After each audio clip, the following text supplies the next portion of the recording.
Yn y fideo yma, dwi'n dangos i chi sut I creu tablau yn Google Docs. Nawr, os dwi'n symud lan fan hyn, chi'n gallu gweld dwi wedi rhoi cynllun marciau I gyd mewn tablau. Y rheswm dwi wedi gwneud hyn yw mae'n gosod y mas yn well ac hefyd jyst I ddangos I chi beth sy'n bosib I cael y marciau. Nawr, I creu tablau, gallai mynd lawr fan hyn a mae mor hawdd â hyn. Insert, table, a wedyn chi'n dewis sawl colofn a sawl rhys I chi isie. So, insert table, dwi'n mynd dewis 3 a fi'n mynd dewis 3. So, mae hwnna nawr yn creu tabl. Ac os chi wedi defnyddio'r tabl yma, byddwch chi'n cael marc. Nawr, dwi'n mynd dangos I chi nawr sut I gwella ar eich tabl chi.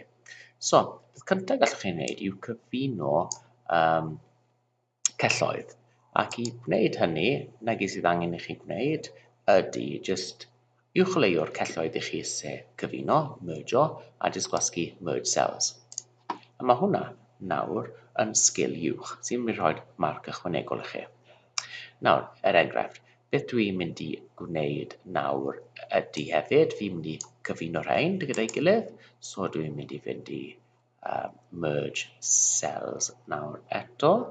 Os fi'n gallu cael hwn fan hyn, clic there ar y llygoden merge cells ac I fi'n mynd I wneud hwn fan hyn eto, merge cells. Nawr, gallai symud hwnna draw I fyna os fi isie. So, beth dwi'n mynd I wneud gyda hwn? Geirfa, a wedyn dwi'n mynd I ysgrifennu fan hyn, Cymraeg, a wedyn fan hyn Saesneg. Nawr, beth dwi'n mynd I wneud nawr fan hyn, falle dwi eisiau uwcholeuo a gwneud y tabl bach yn gwahanol, so beth gallai ni wneud ydy, gallai ni uwcholeuo'r tabl I gyd, a gallai mynd at y pen hyn, dim fyna, mynd I edit, mynd I edit fan hyn, ac mynd i'r cornel, ac y gweld, ac chi'n gallu gweld fyna nawr, dwi'n gallu uwcholeuo rhaid I gyd, mynd i'r cornel fan hyn, ac fi'n gallu dewis fel lliw gwahanol os o'n eisiau. Neu gallu gwneud trwch y llinellau bach yn gwahanol.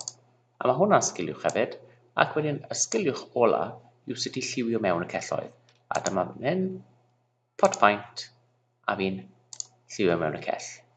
Nawr, os o'n i'n mynd ati wedyn ac yn lliwio pethau fyny, fel yr geirfa hyn fan hyn, newid faint lliw y ffont yna, a wedyn falle cynoli fe, chi'n gweld mae hwnna I gyd yn sgiliau da I gael. Oce, a dyna ffordd chi'n creu tabl a hefyd gwella tabl yn Google Docs.